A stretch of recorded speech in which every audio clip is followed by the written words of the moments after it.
over the dark night. She reached up to the sky of stars and caught the red-hot light of the North Star.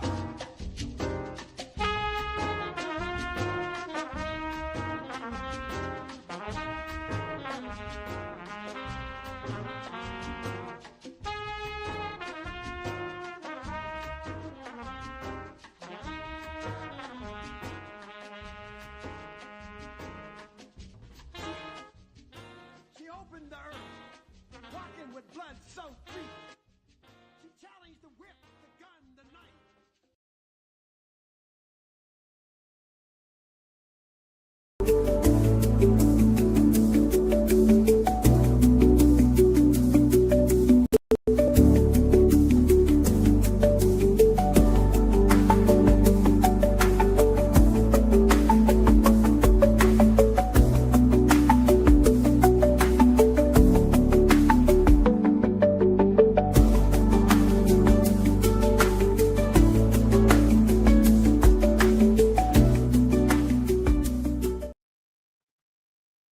Good afternoon and welcome back. You know, as part of an ongoing trade war, President Trump placed tariffs of up to 145% on Chinese goods. China hit back with a 125% tax on U.S. products. Then a day or two later, the president modulates his tone by saying to reporters in the Oval Office, quote, 145% is very high. And it won't be that high. It won't be anywhere near that high. It'll come down substantially, but it won't be zero, end quote. Is there any method to this madness? Let's connect some dots and find out.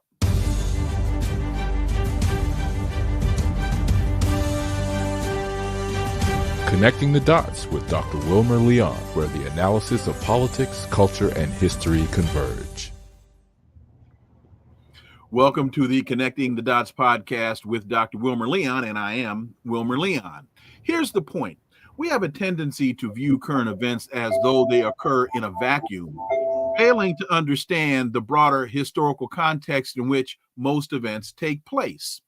During each episode, my guests and I have probing, provocative, and in-depth discussions that connect the dots between these events and the broader historic context in which they occur, thus enabling you to better understand and analyze the events that are impacting the global village in which we live.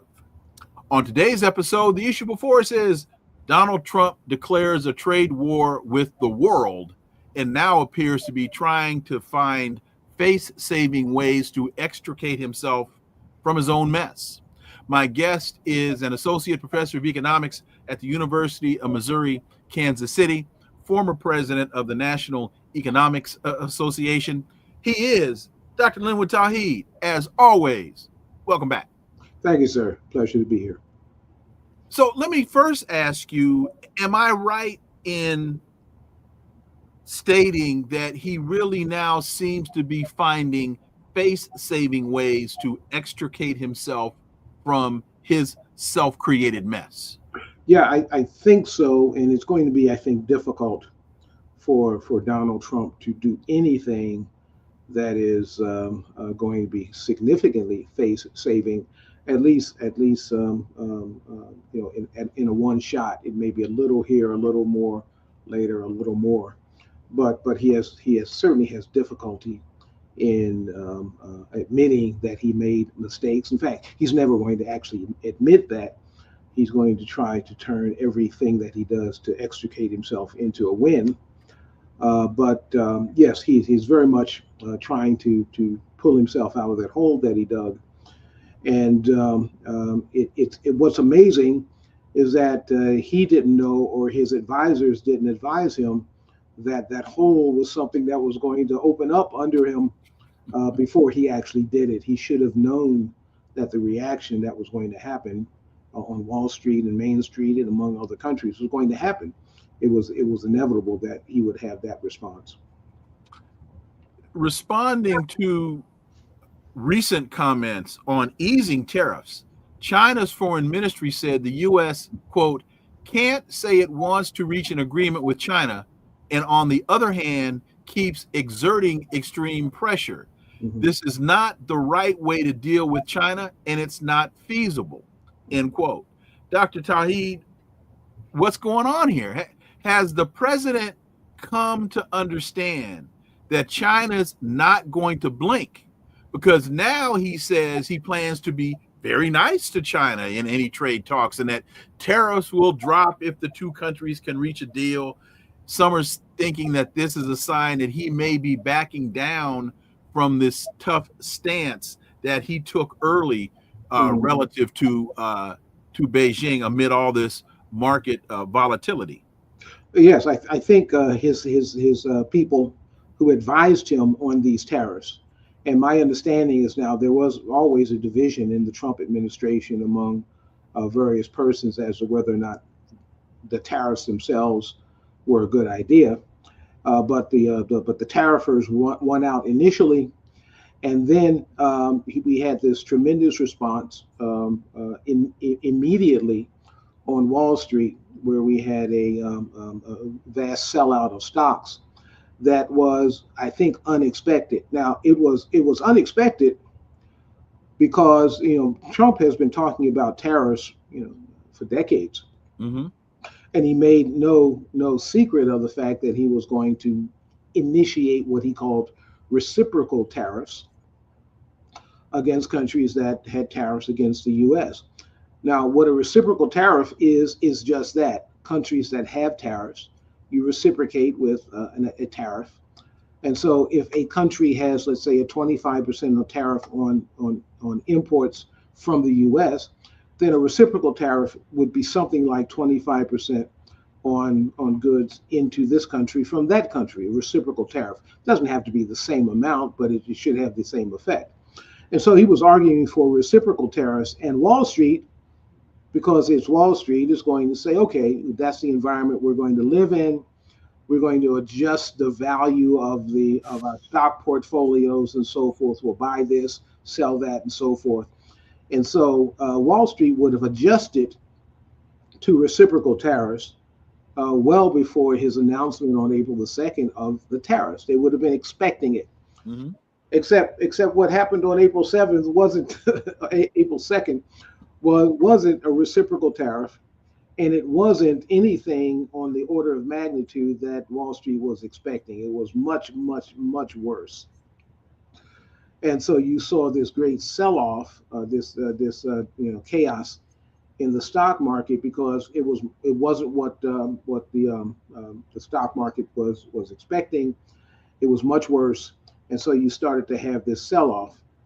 And my understanding is, and this is unconfirmed, but my understanding is that Peter Navarro, who is the main instigator for tariffs, was out of the room when two of opponents to tariffs got Trump's ear and convinced him that this was a terrible idea. You can look at Wall Street and see that it's a terrible idea, and that he needed to back off. And so it was people in the room with Trump at the time that he announced that he was going to put a moratorium on the tariffs for 90 days for most countries, which caused Wall Street to rebound temporarily. Mm-hmm.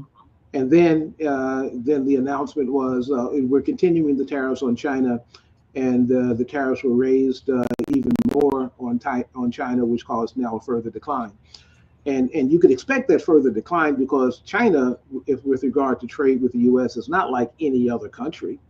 It is the major importer of goods, of many goods, into the U.S. It's a significant trader, and so when you have 55% or something like that tariffs on China, that's a significant effect on economic activity between China. So China is in that case.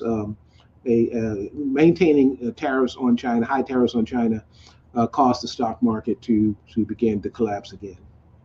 And your point about Peter Navarro being out of the room, one of the points about Donald Trump that I've heard consistently, even during the first term, is the last person in the room tends to be the opinion or the voice that carries the day. that he's that I don't know, the word is malleable. I don't know. They call it transactional. Well, right. Yes, the last transaction he's initiated in is the one that carries the weight. Yeah. So the Chinese ministry urged the U.S. to conduct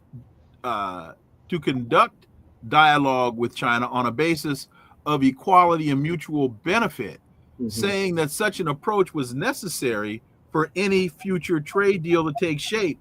And dealing with an adversary on an equal and mutual beneficial base not only seems to be against American tactic or diplomacy, it also seems to be contrary to the way Trump manages relationships, conversations, and so-called negotiations. The United States seems historically to want you to capitulate, then negotiate. Right. The relationship that the U.S. has with China, in particular, with Asia in general, with non-Europeans in general, is that they are inferior. That whatever they do will not succeed because of American exceptionalism, and I guess under that European exceptionalism. And so the U.S. can force non-European, non-white, you use that phrase, countries to capitulate, not only because they have greater military power, and it used to be the case, but it's no longer the case that the major military power is in the West, but also because they have greater intellectual power, greater innovative power, greater technological power. All of those are ideas from a while back, and those ideas are not relevant to China today. China is not only an industrial power, but it's an intellectual power, it's an innovative power, it's a military power. All of those old ideas about what China used to be will make some in the Trump administration believe that they can bend China to the will of the Trump administration, but the Chinese aren't having it. They are pushed back very strongly with the message that China has been around for 5,000 years and will be around for another 5,000 years. They will not capitulate in this war, but apparently they will negotiate if the negotiation is in good faith, in a way that's a win-win for both China and the U.S. The way the U.S. the Trump administration is trying to force China is not going to be a win for the U.S. It's going to be a win for China as it's currently constructed.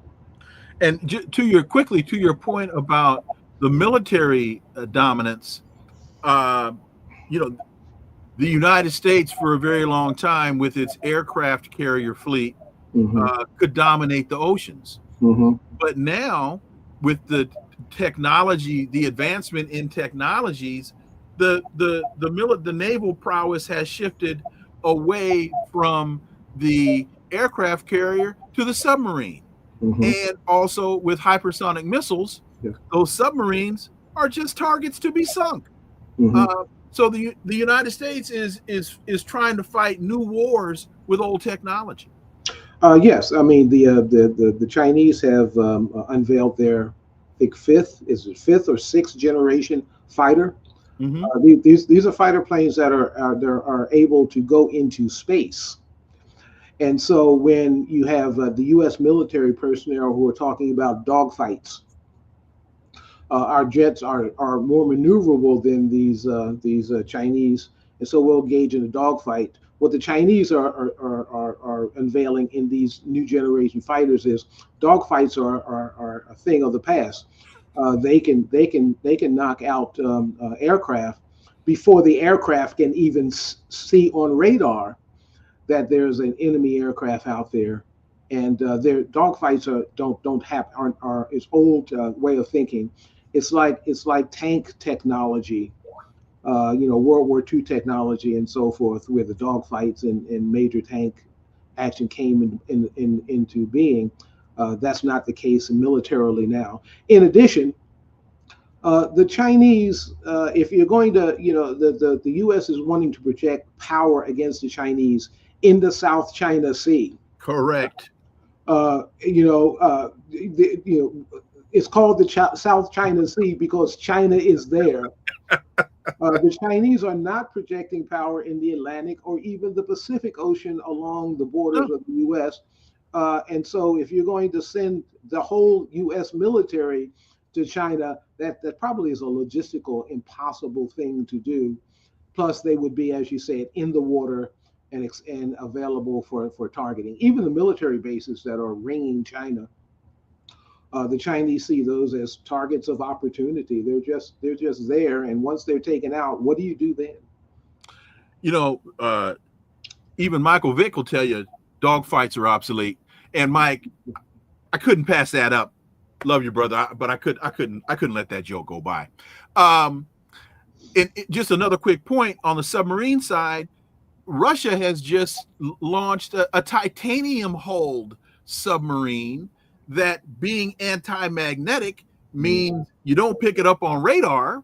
And so the United States, again, the technology has bypassed the United States. And it's also amazing how both China and Russia have been able to improve their military posture without bankrupting their economies in the process. Yes. Because the U.S. military production system is based on a profit-making system, we find that these military hardware manufacturers are engaging in significant profit generation in the process of making military hardware. And these contracts are cost plus contracts. Right. And if you have a cost plus contract, the way you increase your profit is to increase the cost. All day long. All day long. And so you increase the cost, which increase your profitability. And so what gets done in Russia, let's say in military hardware, is done for 1/10 of what it costs in the U.S. And I don't know the Chinese cost estimate, but it's probably around the same, if not less, because China is a lower wage country than Russia. And so you can build military hardware. If you're not, if your hardware manufacturer is part of the government, then you don't overcharge your own government for producing hardware, and you can produce. And if you have the intellectual capability, you have the educated population.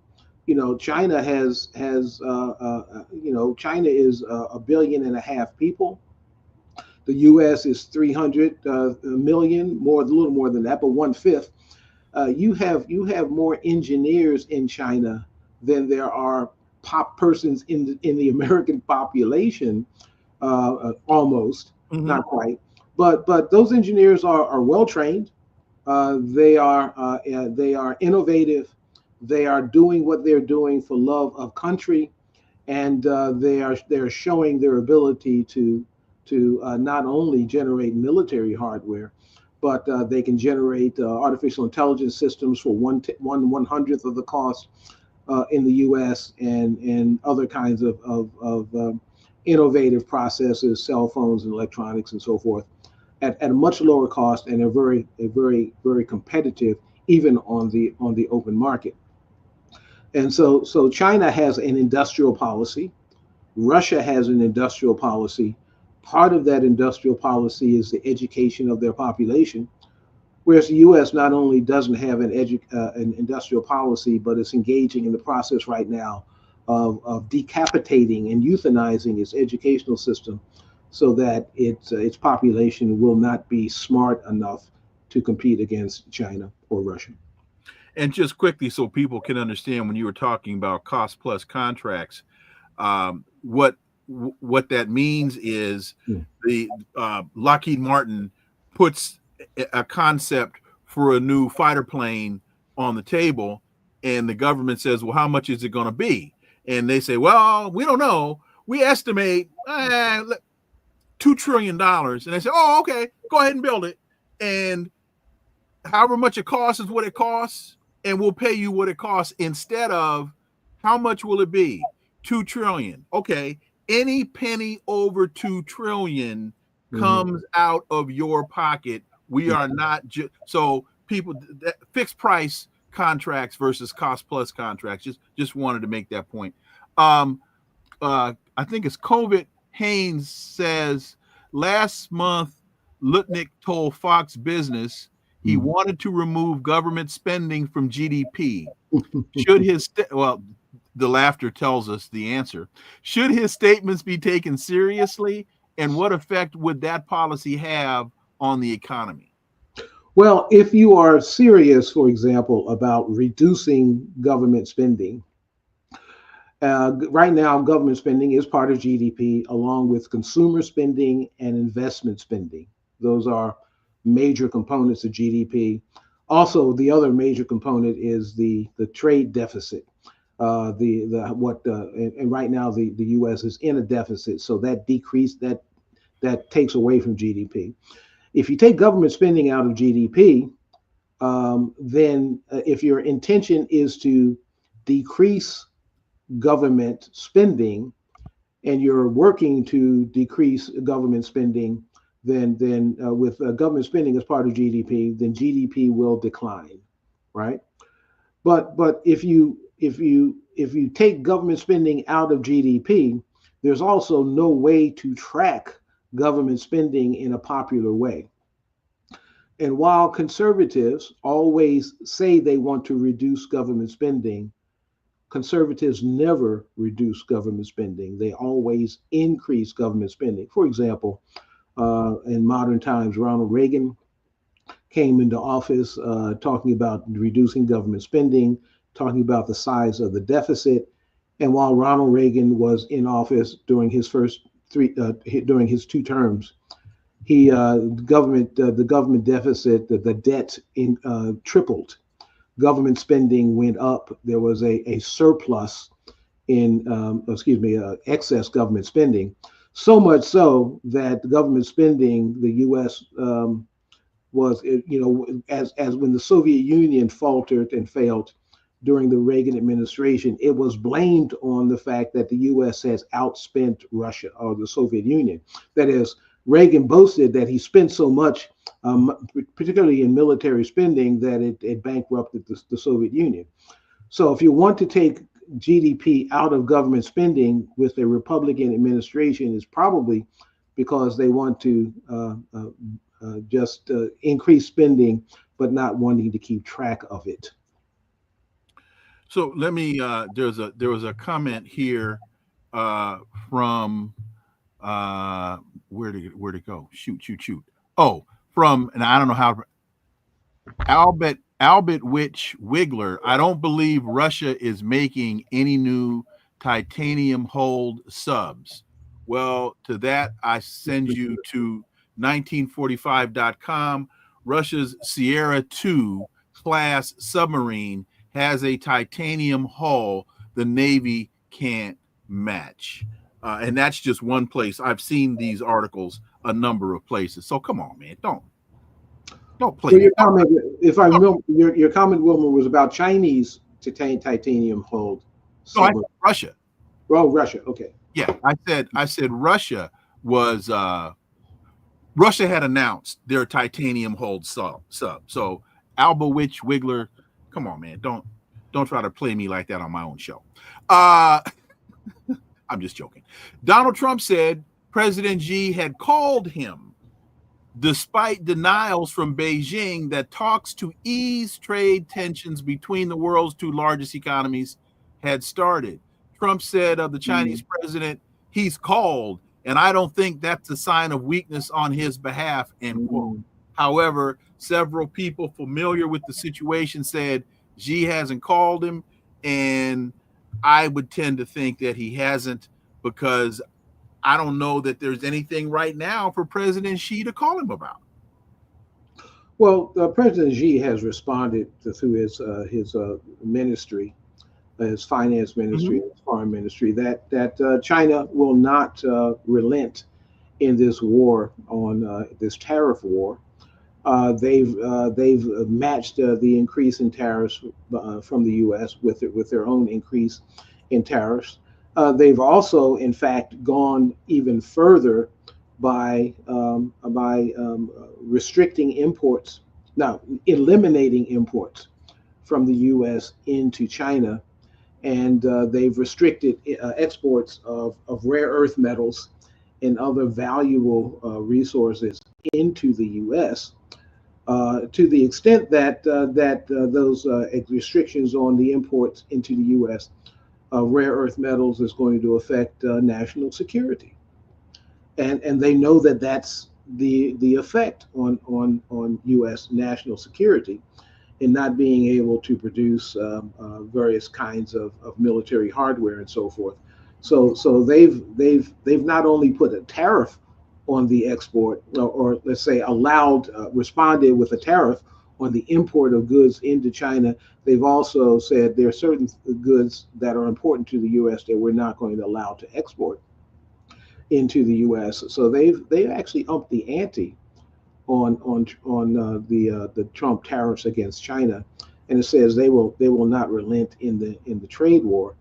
And so there's nothing that the U.S. can do except to negotiate. So I think it was fortuitous for President Trump to say that, as Xi calls, it's not a sign of weakness, because it's usually the indication that the first entity that calls is calling from a weaker position, and Trump is knowing that Xi is not in a weaker position. So please call. So to elaborate on that a little bit, because you are quite familiar with the Chinese mindset and how they operate, and I say to the audience all the time, you've got to pay very, very close attention to what the Chinese delegates say. First of all, they don't go off message. That's the first point. So you don't have Marco Rubio saying one thing, and you don't have Wang Yi, who would be the comparative position to Marco Rubio. You don't have him saying one thing, President Xi saying something else, and then their defense person, their Hegseth, whoever he is, I don't know who that is, saying something different. Mm-hmm. They are on message. They and they're also very, very, very selective in the language that they use. So when they say we will not unrelent, rarely are they that direct in their messaging. So talk about what you take away from comments like that. What I take away from comments about that is in fact that China has been around for a long time.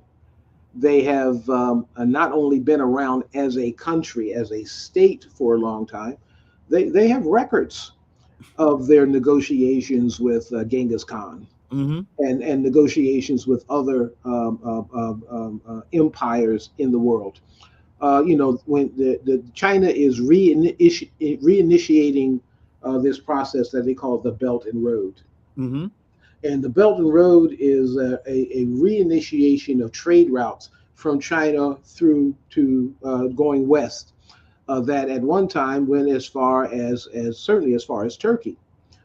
And they're reinitiating these trade routes and reestablishing those kind of relationships with countries and people that they have had relationships with for over a millennia.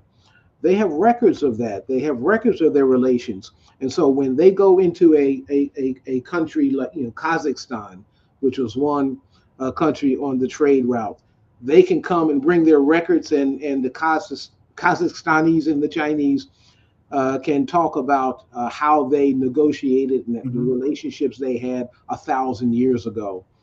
They understand their history.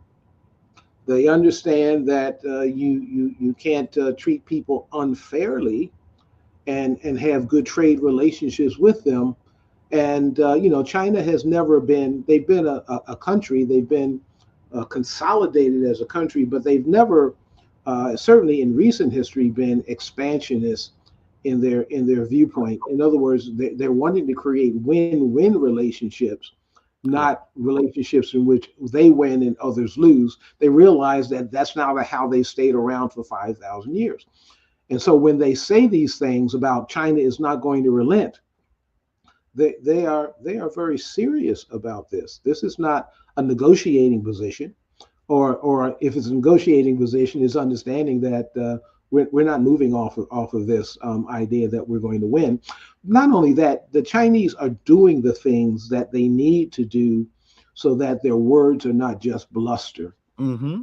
When they say they will win the trade war, they are understanding that in their Chinese. I was just looking at a video this morning of Chinese kindergartners who are doing all kinds of things. For example, they're learning how to cook. And they're not learning how to cook on look the child easy bake ovens. They're learning how to cook on regular cooking utensils. Mm-hmm. And they're learning how to knit. They're learning how to sew. They're learning how to build patios with bricks. They are teaching their children to have the intellectual, because this all is brain development stuff, not only just manipulation type of stuff. Mm-hmm. They are training their kindergartners to be serious citizens in the world. Right. We're not doing that here. And so the idea that when the Chinese say we'll be here for 5,000 years, they're planning to be here for 5,000 years. They're not just talking. Man, that's and so when we hear the phrase, they hate us because that they have a different. One of the things that I say all the time, they have a different concept of time. Mm. Hence the phrase, this isn't Chinese, but the phrase, Mm-hmm. You have the watches, but we have the time. They'll say, America, you've been here 200 and however many years, 248, 249 years. We've been here 3,000. We've been here 4,000 years. Mm-hmm. We know the guy that invented the wheel. I mean, they'll tap you on the head and say, okay, young pup, come see me 700 years from now, and we'll talk about this. So another interesting point to me here is that instead of a hard break or complete decoupling between the U.S. and China, Treasury Secretary Scott Bessent told investors at a private investment conference hosted by J.P. Morgan Chase that the goal is to have a rebalancing of trade between the United States and China. Isn't Scott Bessent a little late to the party with those types of conversations, since it was really the United States that created this deindustrialization of the United States? It was the United States that sent these jobs abroad, whether it be to China or Vietnam or India, and those countries, those economies just gladly accepted the economic development opportunity. Yes, I mean, the idea that, for example, the Chinese have stolen American jobs. First of all, it points the finger in the wrong direction. It was U.S. industrialists that moved jobs out of the U.S. to China, Vietnam, Mexico, these other countries. And they did it very explicitly to say that labor is cheaper in those parts of the world than it is in the U.S. And so we can increase our profitability. Now, so these industrialists, of which Scott Bessent is a member, were the ones who deindustrialized the U.S. When Nixon opened up the trading with China, that opened up the floodgates for factories to move out of the U.S. to China, taking good jobs with them in that process. And so you have 50 or more than 50 years of inability to produce those industrial products that the Chinese know how to do very well. And if you're going to rebalance trade, with an idea that you're going to, for example, bring manufacturing back to the U.S. In other words, we're buying too many manufactured goods from China. We want to produce manufactured goods that the Chinese are going to buy from us. We don't have the ability to do that. We don't have the factories. We don't have the educational institutions. We don't have the experience in producing anything that the Chinese cannot also produce and produce better. And so it's not just the Trump administration. It started in the Biden administration, where the complaint from then Secretary of the Treasury Yellen was against what was called Chinese overcapacity, which was a euphemism for the idea that the Chinese are producing too much stuff. And so it was a call for the Chinese, stop producing all of those things that you're producing because it puts the U.S. at a disadvantage. The problem is, if the Chinese stop producing all of those things they were producing, the U.S. cannot balance the trade and begin to produce those things that the Chinese have stopped. And so, and not only that, when you have tariffs against increased tariffs, for example, against U.S. soybeans, and so soybean farmers, U.S. soybean farmers used to send 50% of soybean production in the U.S. to China. Right. The Chinese have said, we're not buying U.S. soybeans anymore. They've switched their soybean purchases to Brazil. Right. That is not coming back. Mm-hmm. If the U.S. were to say, no, we want soybean farmers in the U.S. to sell soybeans to China, Chinese are not going to break their contracts with Brazil. They say, right. Well, one, we've given our word. We've got these contracts in place.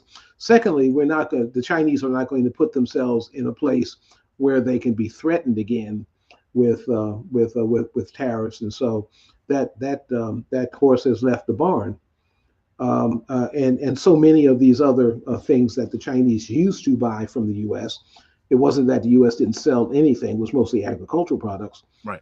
These products are not going to be able to be sold into China because the Chinese have made other arrangements around the world.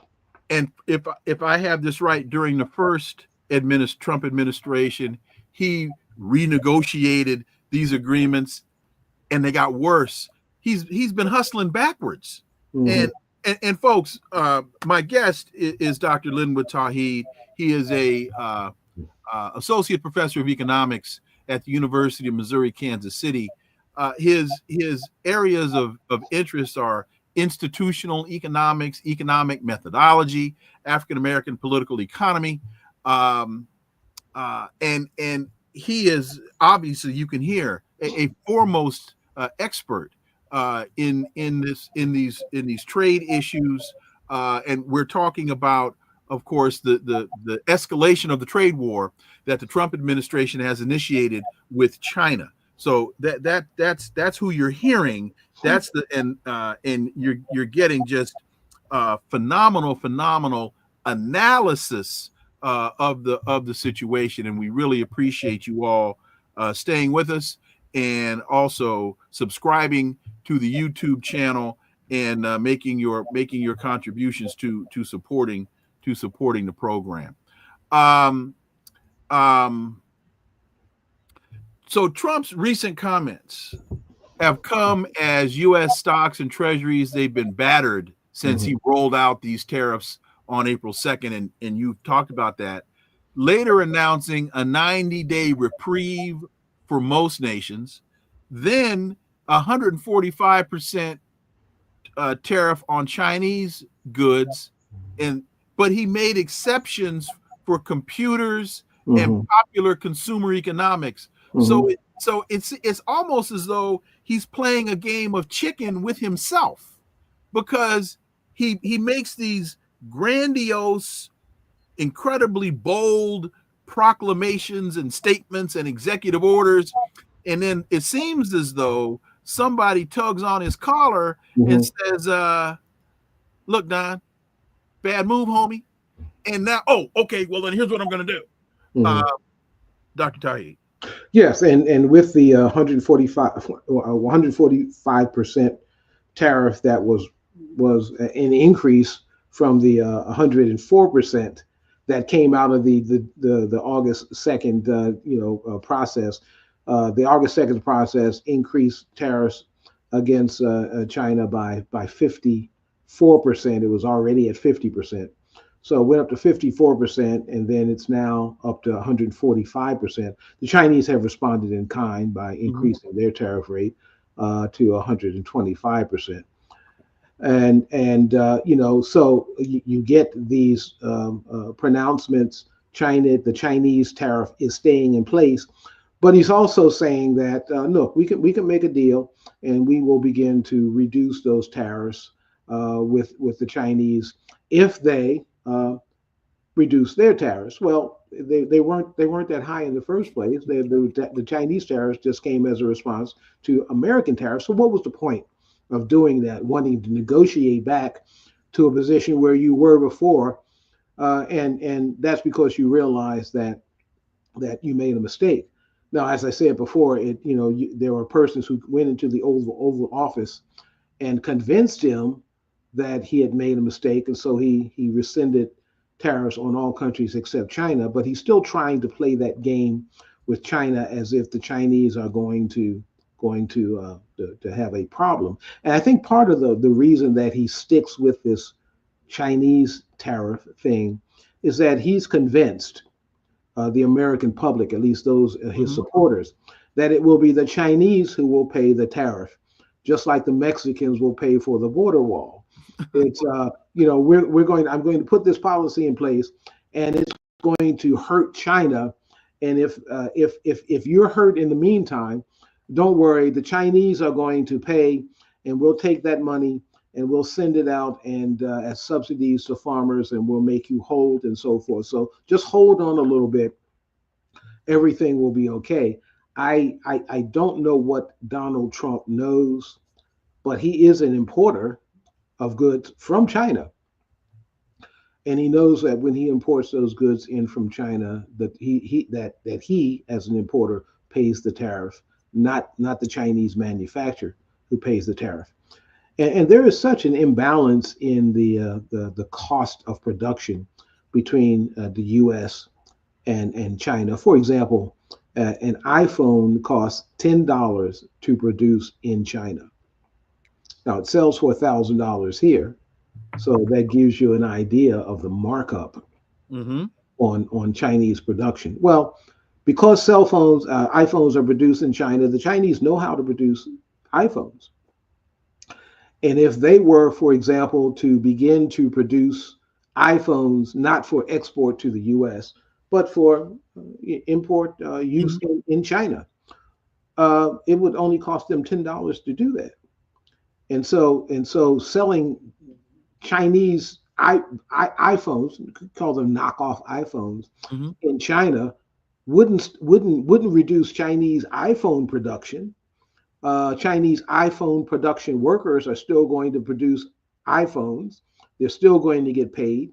That's going to have very little effect on their economy. And in addition, since they can produce those iPhones, they can sell them to other places in the world, other customers, without having those other customers having to pay $1,000 to get an iPhone from Apple. And so just cutting off the iPhone business with China means that you're enticing the Chinese to become competitors directly to Apple in iPhone production, when in fact they were partners. And so you have this high technology that's being produced in China very cheaply, being sold in the Western world very expensively.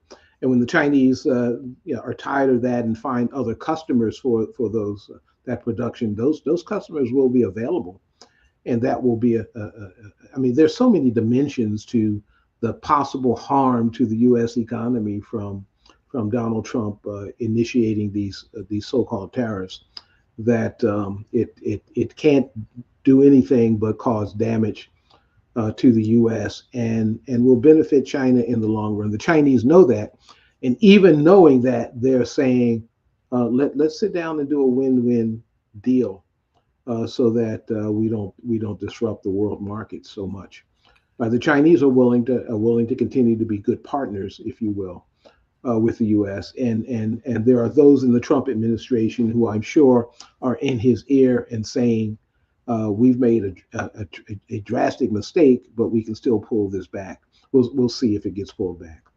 And I'm glad you used the iPhone as an example here, because when you said China can just make iPhones themselves, well, Huawei makes a better product than the iPhone. It's called the Huawei Mate 60, which not only has the capacity for cellular technology, it has built-in satellite technology.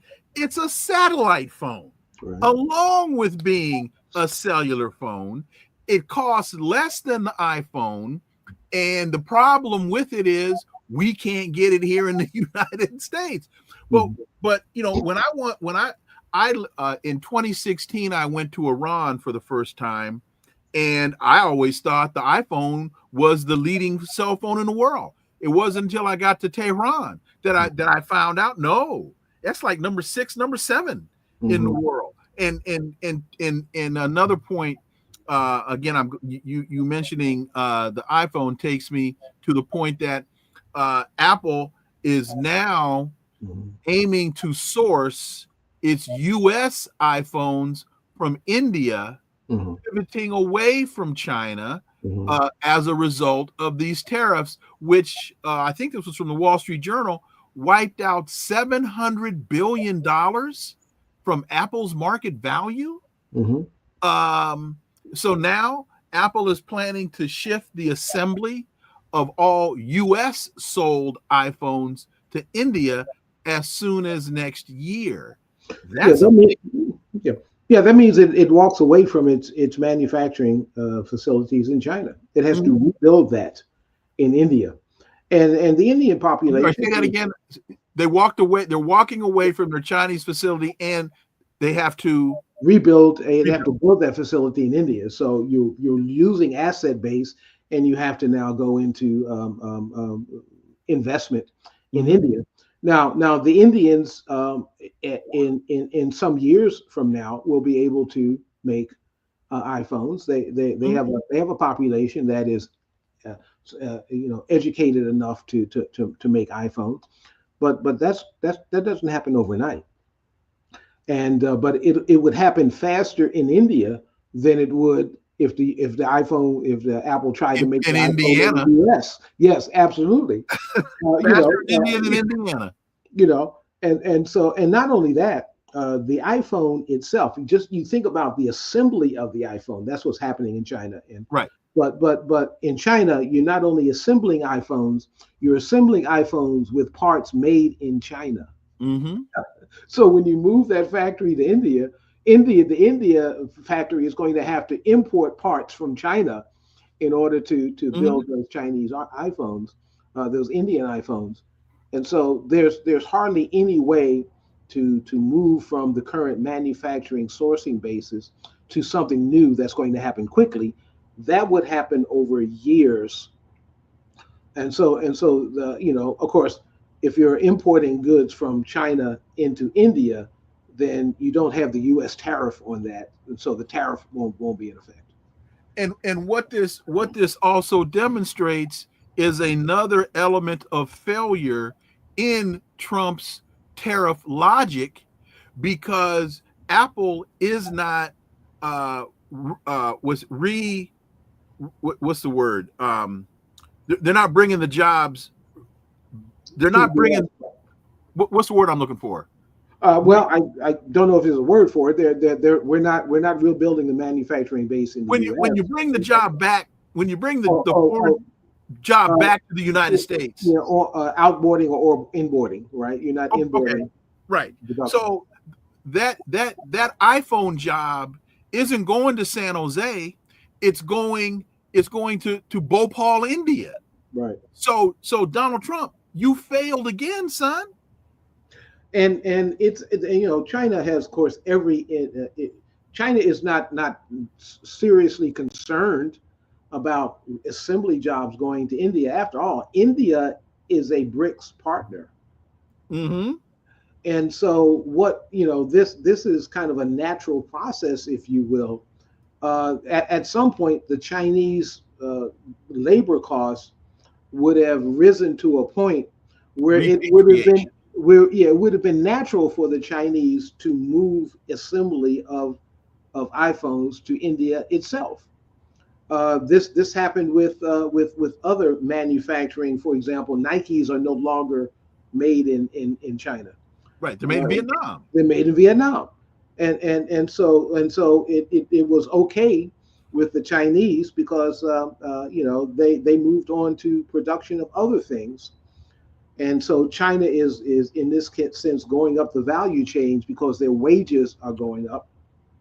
The median household income for families in China over a 20-year period from 2000 to 2020 rose by 700%.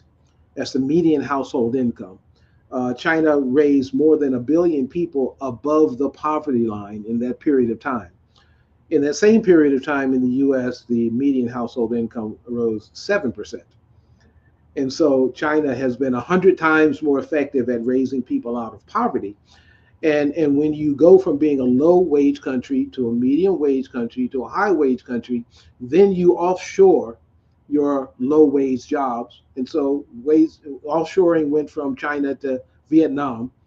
And when Vietnam wages go up, it'll go from Vietnam to somewhere else. Exactly. That's the way the international market operates. But more and more of those countries that are forming that conglomerate are part of the BRICS configuration. And so you have 4 countries that are wanting to join BRICS because they'll get some offshoring from China to do things that the Chinese can no longer do at an effective wage point. And Donald Trump also threatened the BRICS members that if the BRICS did anything to threaten the hegemony of the dollar, that he would put a 100% tariff on any country that participated in that process. He is such a fool. Well, what has happened recently is that 43 new countries have applied to join BRICS. So it's having the opposite effect. That's like 70% of the world's population. Oh yes, absolutely. The BRICS countries. The word I was looking for. Thank you, Clifford and Cavett. The word I was struggling for was repatriation. For sure. That's the word I was looking for.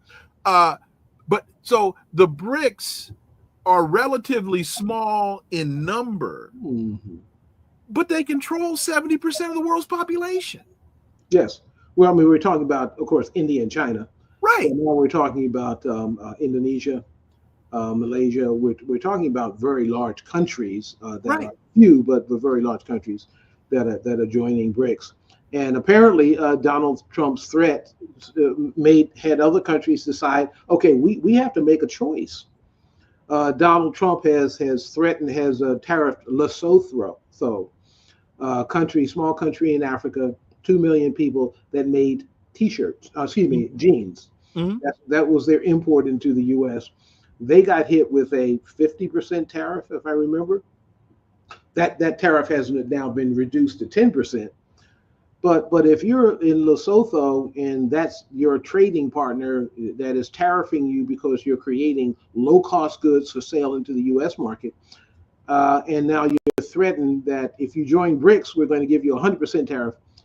Maybe the decision is, well, I think there's a better economic opportunity with the BRICS nations than with the U.S., and certainly more stability in terms of prospects and so forth. So you apply to join BRICS. And when I join BRICS, I don't have to worry about China or Russia planning to overthrow my government. They're not in the regime change business. Right. I don't have to worry about them imposing other types of leverage on me to take advantage of me. There are a whole lot of things that people relieve themselves of when they are able to move away from the hegemony of the United States. And as we get to closing up this conversation and looking at the what did Dr. King tell us, that the moral arc of history is long, but it bends towards justice.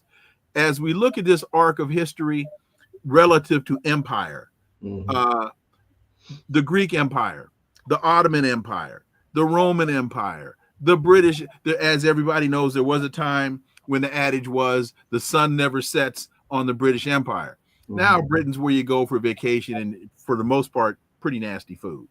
Their Indian food's good, but their stuff, them bangers and mash, and oh my God, that's Jamaican food is good there. And their scotch is good. Anyway, but all of these empires have collapsed. They have faded into the sunset. So when we look at where we are today relative to the economic realities, the recklessness to which Donald Trump is engaging, what does this tell you about an American empire that's already in decline? Well, Donald Trump was noted for saying these quiet things out loud.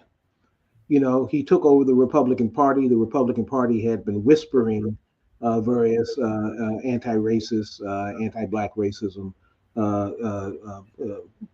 processes. In fact, the Southern strategy was based on it was a racial political strategy. Donald Trump came along and just said it out loud. He said, the things, and so Donald Trump is now proclaiming empire out loud. And so there was an editorial that was written by one of Donald Trump's economic advisors. And the gist of the editorial was that the U.S. is an empire, that it gives empire-like protection to the world, and that the world needs to pay for it.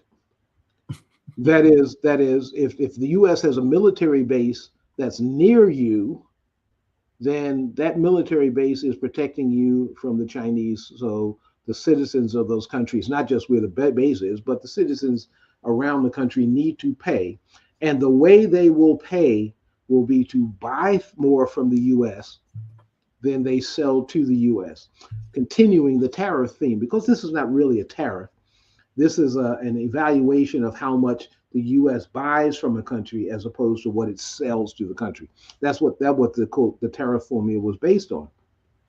And what this advisor thinks that these other countries should do is simply sell things to the U.S. and buy very little. In other words, to do exactly the opposite of what they should be wanting to do as small countries, which is to have more money coming into the country than going out. His argument is that you should pay for the empire by becoming a colony of the empire. And so that's being said out loud.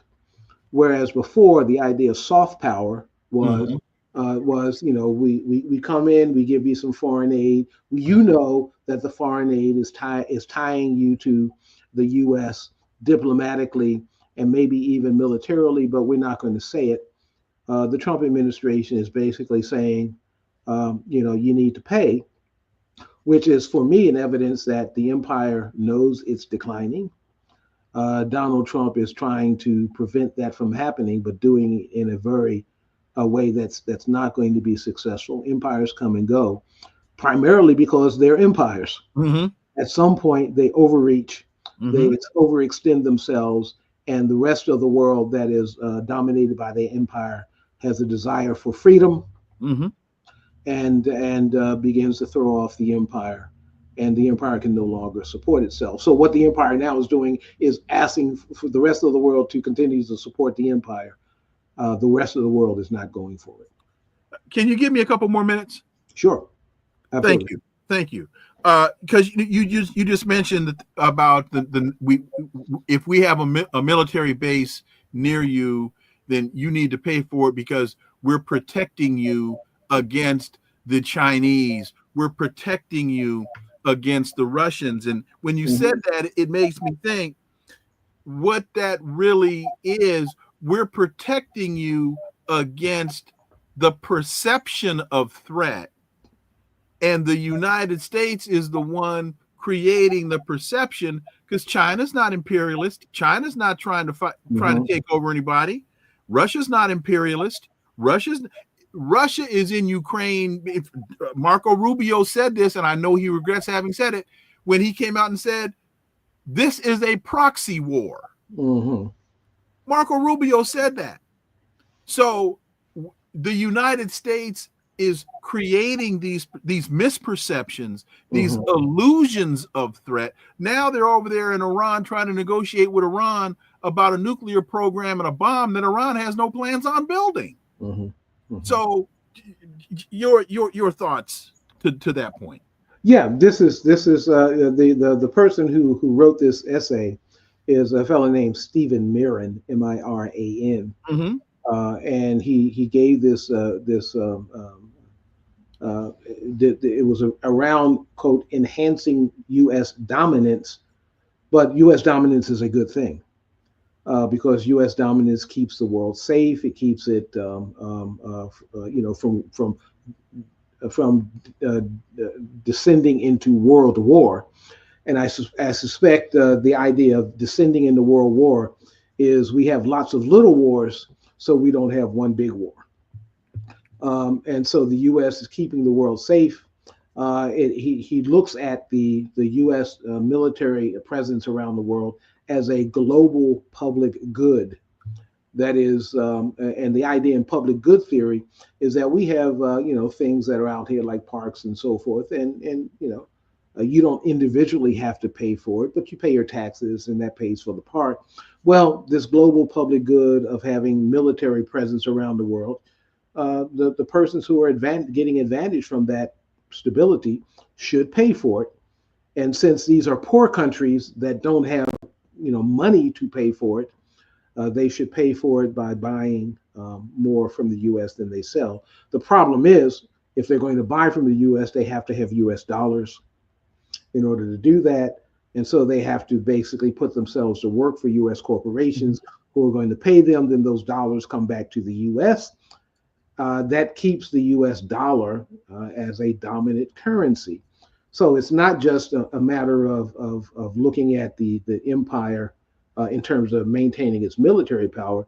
It's also attempting and perhaps primarily attempting to maintain the U.S. empire in terms of its financial power, because there's a realization that there is the majority of the world that's organizing to throw off the financial power of the U.S. as well as the military power. And so now it's being said out loud. Whereas the neoliberals, the Biden administration would never have said, hey, we're a military power, you should pay for it. The Trump administration is saying that. Two other quick points. And again, thank you so much for your time today. This is from today's Wall Street Journal. American consumers serve up bleak outlook on the economy. The University of Michigan's closely watched sentiment index fell to its lowest levels ever among Democrats and independents. And if you could speak to what that signals, it's at 52.2, down from 57 points in March, a drop of 8%. And because so much of economics as it relates to the real economy is based on perception. Right. So what does this say to you? Yeah, based on perception, because if people believe that the economy is going to fail in the future, they also, of course, then believe that they're going to be part of that decline in the economy. So if they have a job, they're wondering whether or not they're going to lose their job. And when people begin to think that they're going to lose their income in the future, they begin to cut back on their spending today. They try to save if they can, if they have savings, and that leads to a self-fulfilling prophecy that spending today causes the downturn in the economy tomorrow. And so it's not just whether or not the economic fundamentals are going to be good tomorrow. It's what people think about those fundamentals today. it's no different in the mainstream than it is in Wall Street. Mm-hmm. If investors on Wall Street think a company is going to fail, they begin to sell their stock and buy other stock. That causes that accelerates the failure of that company because they don't have money to invest. And it might have been a good thing for investors to have sold that, because it may be unavoidable for that company to fail. Well, in this case, if consumer confidence is declining, it's not declining for no reason. During the Biden administration, there was significant gaslighting through Bidenomics, where everyday people were saying, "Hey, the economy is not good for me," and the Biden administration was saying, "No, no, look at our unemployment rate, look at this, that, and the other. It's all in your imagination." The problem is that even if it's in your imagination, it's going to cause an effect. But it wasn't in the imagination of people. So when Trump gets this economy, comes into office here, he's not getting an economy that's on the upswing. He's getting an economy that's on the downswing. And what he tried to do was to psychologize through it. I can fix it. Everything is going to be okay. And then he comes up with this dumb tariff scheme that lets people know that things are not going to get better. They're going to get worse. If you are a Nebraska farmer, there's a prediction that Nebraska farmers are predicted to become generally bankrupt in about 2 months. They've got about 2 months where farmers who are and the Nebraska farming situation is caused because those workers who were, even if they were documented or undocumented, they're not showing up for work because ICE doesn't seem to care whether someone is here legally or illegally. If you are of Hispanic origin, they're assuming that you're here illegally. They're going to arrest you and detain you. And so workers aren't showing up for work. And unfortunately for the Nebraska farmers, most of them voted for Trump. I don't know why they would vote for Trump and think that their immigrant workers were not going to be affected by the process. But they would have been those who were optimistic about the economy beforehand. Now the reality is that the pessimism is setting in, and it's not their imagination. Their workers are not showing up. And so, bankruptcy amongst farmers is up at record rates now. Yes, and it's only going to increase. And this is reminiscent of the 1980s, where you had the farm crisis. And one of the outcomes of the farm crisis, particularly in the Midwest, was that large agribusiness bought up small family farms. That's going to happen again. I would almost think that might be by design, except I don't know that the Trump administration does anything by design. It just does things by ideology. But the outcome is that small family farms will go the way of the dinosaur. As people's economic conditions decrease and we start to see increases in foreclosures, for example. What happened in the 2008 crisis was large real estate companies bought up those foreclosed properties. They didn't buy them to resell them. They bought them to turn them into rental property. So now we have a housing shortage, and rents are increasing because the rental agents can do so. And so we have these economists used to call these things unintended consequences. Except when they happen over and over again, you wonder if someone is intending for it to happen. So this is an assault, certainly assault on the working class. And Trump voters are certainly part of the working class, as well as Democratic voters who voted for Kamala Harris, or those who didn't vote at all. They're all part of the working class. And so in this case, the rich are getting richer and the poor are getting poorer. And that's very obvious to people as well. And so consumer confidence is down, and it's down for reasons. It's not anyone's imagination. Kevin Baptiste, thank you for that super sticker. Greatly appreciate the support as always. Final point for you, and Lee Ricks, thank you for that super sticker as well. Greatly appreciate that. Jerome Powell, Donald Trump, the guy that Trump designated as a loser, Donald Trump has now stated, I've decided I'm not going to fire him, even though the research that I have found says, Donald Trump, you can't fire him, that he's appointed to a term, he serves his term.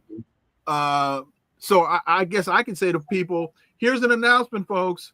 I'm not going to drive to the moon. I decided this weekend I'm not driving to the moon. Oh, Wilmer, great decision. Yeah, right. So it's as though the Trump administration is turning to the Fed, trying to blame the Fed for the economy that is now more challenging than they were anticipating. Yes, it wouldn't be the first time that the Fed has been blamed for a decline in the economy. The Fed has been blamed by Ben Bernanke for the Great Depression. This was he won a prize for this, a Nobel Prize for his supposed research that said the Fed was responsible for the Great Depression. The Fed was not responsible for the Great Depression, but became it's a convenient scapegoat. And so we have the situation where we had inflation going up during the Biden administration. The Fed began to raise interest rates in order to decrease the inflation rate. One of the side effects of increasing the interest rates is the economy slows down. And if the economy slows down, you get an increase in the unemployment rate. And so the Fed, it has this dilemma. It has two mandates: to reduce inflation and to maintain full employment. Those are challenges that are in conflict with each other. And Jerome Powell, as chair of the Fed, his term is 14 years. He's appointed by a president, but once he's appointed and now confirmed by the Senate, the president can't fire him, because the idea of giving him a term that's longer than any president's term is that the chair becomes independent of the political process. And so when Trump says, I'm not going to fire him, you're right. He's saying something that he's claiming victory for something that he couldn't have achieved anyway. I guess it's kind of like a participation trophy, he's just in the mix, but he says, hey, I can't win. And so that's a win. And so now here, Jerome Powell has a problem, and that he's seeing that the tariff is going to increase unemployment because it's going to decrease business activity. But inflation is not sufficiently declined to the point where the Fed can reduce interest rates. So he doesn't want to increase interest rates because inflation is actually picking up. The tariffs are going to cause an increase in prices, and so he's anticipating that prices are going to go up. So he can't increase interest rates to bring down the expected inflation, but he also can't reduce interest rates because the tariffs are also going to cause unemployment. These tariffs are going to cause inflation and unemployment. That's a situation that we call stagflation. And in a situation of stagflation, the Federal Reserve pretty much can do nothing. It can't raise interest rates. It can't lower interest rates. It's stuck. And so the idea, there are some economists who give, well, maybe almost all mainstream economists give too much power to the Federal Reserve. In this situation that Trump has initiated, the Federal Reserve, everything it does will be wrong.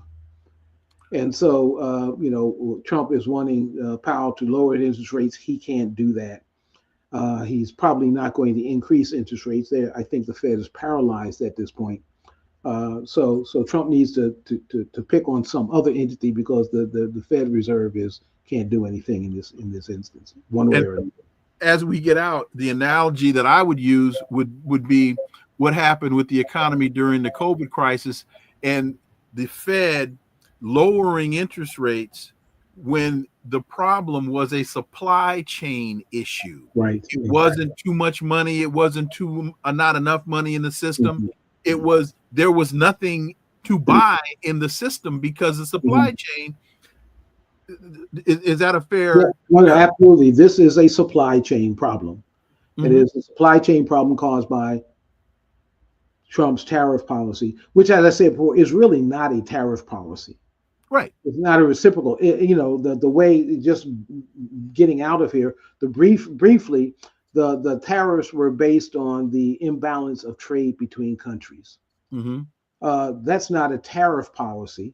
That's a policy designed to prevent other countries to stop other countries from selling goods into the U.S. market. That would be fine if there was an ability for the U.S. market to begin to manufacture those goods that they don't buy. That's not going to happen.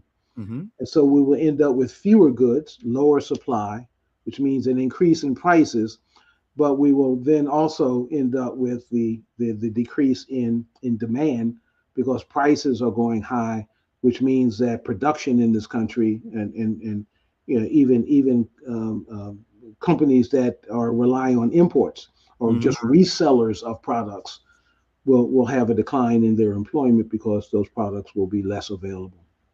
Final question, Cavett Haynes. When Powell says maintain price stability, does he mean the price of money? Well, price of money is part of it, but the price of money is relative to the price of the things it buys. So those two things are let's say mirror images of each other. If I have $1 and I can buy one item, then that's the relative price of that dollar. If I can have $1 and the value of the dollar goes up, so I can buy two items, the price of the item has gone down. The price of the dollar has the value of the dollar has gone up. So those two things are connected together. Got you. Yeah. Dr. Linwood Tauheed, man, I love talking to you, brother. Thank you. Thank you. I enjoy being here. Absolutely. Thank you. Have a wonderful weekend and look forward to having you. Same to you. Absolutely. Thank you. Folks, thank you all so much for listening to the Connecting the Dots podcast with me, Dr. Wilmer Leon. Stay tuned. New episodes next week. We will be going to Crimea to talk about what's going on with the Ukraine so-called negotiations. And hopefully we'll be able to do that on Monday. Please follow and subscribe. Those of you listening on other platforms, please subscribe to the YouTube channel. Leave a review. Please share the show. Still trying to get to 10,000. And again, we readjusted our subscription parameters or thresholds. So if we can get 1,000 of you all to subscribe at that $5 a month level, that would be a wonderful, wonderful thing. Also, follow us on social media. All the links are below. And remember that this is where the analysis of politics, culture, and history converge. Talk without analysis is just chatter, and we don't chatter here on Connecting the Dots. Why? Because this is rhetoric-free streaming. See y'all next week. Until then, have a wonderful, wonderful weekend. Peace. I'm out.